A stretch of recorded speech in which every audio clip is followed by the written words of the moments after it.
એક વાતનો જવાબ આપો. તમને થાય છે કે ભણવાનું માથા ભારે છે,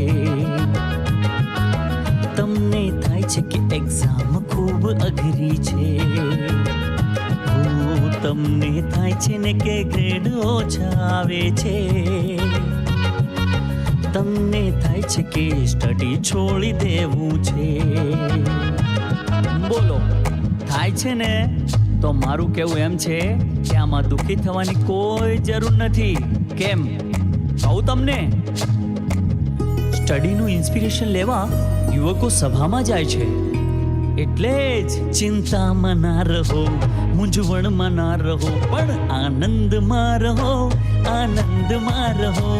સભા ભરો ભક્તો અને મોજમાં રહો. તમને થાય છે કે મોબાઈલમાં ટાઈમ બગડે છે, તમને થાય છે કે યુટ્યુબ મારે જોવું છે,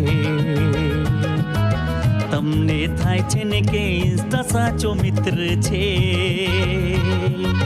તમને થાય છે કે ટિકટોકમાં ચાળા કરવા છે. બોલો, થાય છે ને? તો મારું કહેવું એમ છે કે આમાં દુઃખી થવાની કોઈ જરૂર નથી. કેમ કહું તમને? સોશિયલ મીડિયાથી બચવા માટે સાચા મિત્રોનો સંગ જરૂરી છે, એટલે જ ચિંતામાં ના રહો, મૂંઝવણમાં ના રહો, પણ આનંદમાં રહો, આનંદમાં રહો. સાચા મિત્રોનો સંગ કરી મોજમાં રહો.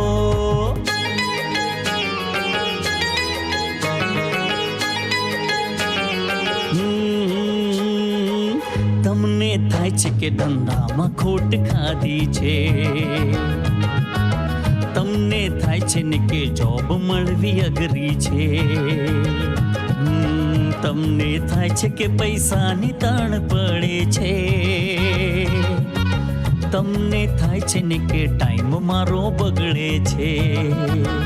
બોલો, થાય છે ને? તો મારું કહેવું એમ છે કે આમાં દુઃખી થવાની કોઈ જરૂર નથી. કેમ કહું તમને?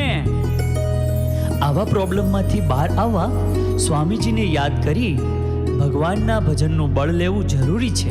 એટલે જ ચિંતામાં ના રહો, મૂંઝવણમાં ના રહો, પણ આનંદમાં રહો, આનંદમાં રહો.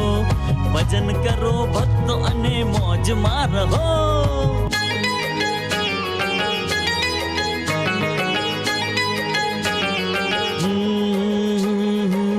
તમને થાય છે ને કે અભાવ અવગુણ આવે છે,